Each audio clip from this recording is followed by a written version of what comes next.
어제 영남 지역 주민분들 많이 놀라셨죠. 중부지방에 집중호우가 내렸던 어제 저녁에 영남 지역에서는 갑작스러운 지진이 발생해서 주민들이 불안에 떨었습니다.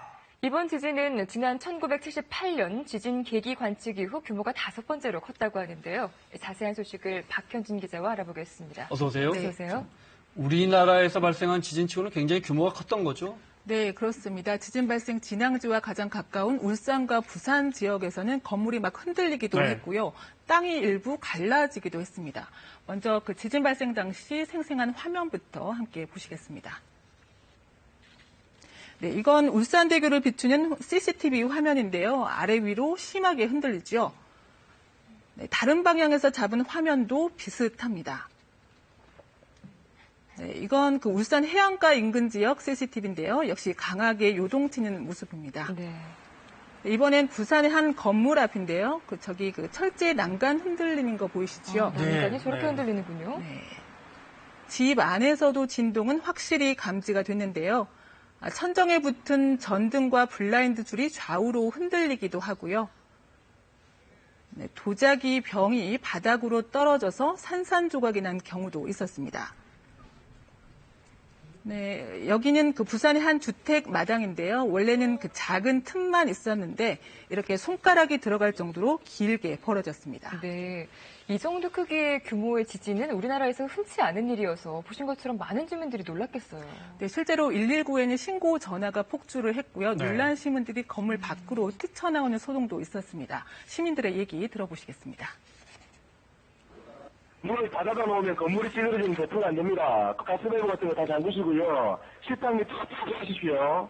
내려가면 안 돼요? 지금 밖으로 나가지 마십시오. 지진이야. 지금 흔들리잖아. 지금 지진이 봐. 이렇게 흔들리잖아. 많이 넣겠죠. 방바닥이 흔들흔들하고 창문이 흔들흔들하고 제가 이때까지 살아가면서 이런 느낌을 처음 받았습니다. 또 한 번의 진동이 와가지고 지진인갑다. 엄마 하고 한 명, 두 명 나가다 보니까 슬금슬금 다 나왔어요. 우리도 같이 나왔고요. 조금 무서웠죠. 영화보다 다 나오셨군요. 네. 이제 나오니까 라인이 지진 일나고 나서 제가 이제 집에서 느끼고 나서 보니까 벌어지고 올라왔거든요. 네. 이 정도 지진 도대체 어디서 시작된 건지. 진앙지가 어딘가요? 네, 울산 앞바다 쪽인데요. 그래픽 먼저 보시면요. 네, 바로 이 지점 울산 동쪽 52km 해역이 진앙지로 관측이 됐습니다. 지진의 세기는 진도 5.0입니다. 앞서 말씀하셨지만 이 규모는 우리나라 지진 관측 사상 5번째로 큰 건데요. 그래서인지 영남 지역뿐 아니라 대전과 수도권 등 전국 곳곳에서 흔들림이 감지가 됐습니다. 네, 국민안전처는 현재까지 이번 지진으로 인한 인명이나 재산 피해는 없는 것으로 파악됐다고 밝혔는데요. 여진이 발생할 가능성이 있는 만큼 언론 보도에 귀 기울여줄 것을 당부했습니다. 이번 지진 발생으로 좀 우려되는 것 하나가 이쪽 발생 지역 부근에 그 원자력 발전소가 많이 밀집되어 있잖아요. 가동에 문제는 없는 건가요? 네, 말씀하신 것처럼 그 울산 해역 주변은 그 고리원전, 월성원전이 있는 우리나라 최대의 그 원전 밀집 지대거든요. 네. 근데 이에 대해서 한국수력원자력 측은 일단 그 원전 시설에는 이상이 없고 지금까지 계속 정상적으로 가동이 되고 있다 이렇게 밝혔습니다.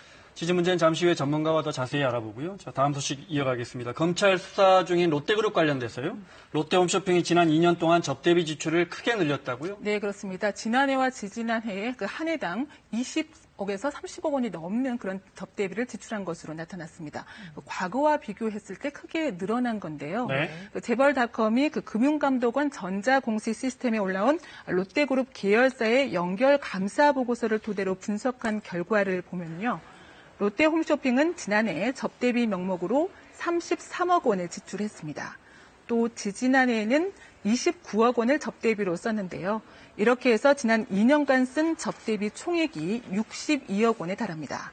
이는 그 지난 8년간 롯데홈쇼핑이 지출한 접대비 총액 139억 원의 절반에 가까운 금액입니다. 접대비 지출액이 정말 상당하군요. 이렇게 갑자기 지출이 늘어난 이유가 있을 것 같아요. 네, 홈쇼핑 채널의 인허가 문제와 관련이 된 거 아니냐 이런 네. 의혹이 나오고 있는데요. 그 롯데 홈쇼핑은 최근 검찰 수사 과정에서 지난해 4월 채널 재승인 심사 당시에 비자금을 만들어가지고 소관 부처조, 미래창조과학부 등의 금품 로비를 한 정황이 드러났죠. 그래서 이 시기 접대비가 크게 늘어난 것도 이런 상황과 관련된 것 아니냐 이런 의혹이 제기되고 있습니다.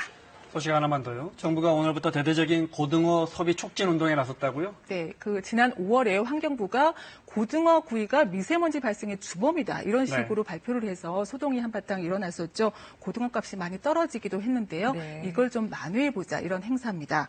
이번 소비 촉진 행사에는 전국의 대형마트 120개 매장에서 오늘부터 일주일 동안 진행이 되는데요. 산지에서 직 반입된 생물 고등어를 30% 할인된 마리당 2,500원에 판매합니다. 총 40톤 물량이 공급되는데요. 앞서 지난 5월 환경부의 발표로 고등어 판매가 줄고요. 값도 떨어졌죠. 때마침 고등어 어획 양도 늘면서 가격은 더 급락했는데요. 그런데 역설적이게도 값이 이렇게 많이 내려가면서 일부 대형마트를 중심으로 지난달부터는 고등어 소비가 오히려 늘기도 했다는데요. 하지만 그동안 애꿎은 어민과 상인들의 마음고생을 생각하면 섣부른 정부 발표를 탓하지 않을 수가 없을 것 같습니다. 알겠습니다. 박현진 기자였습니다. 고맙습니다.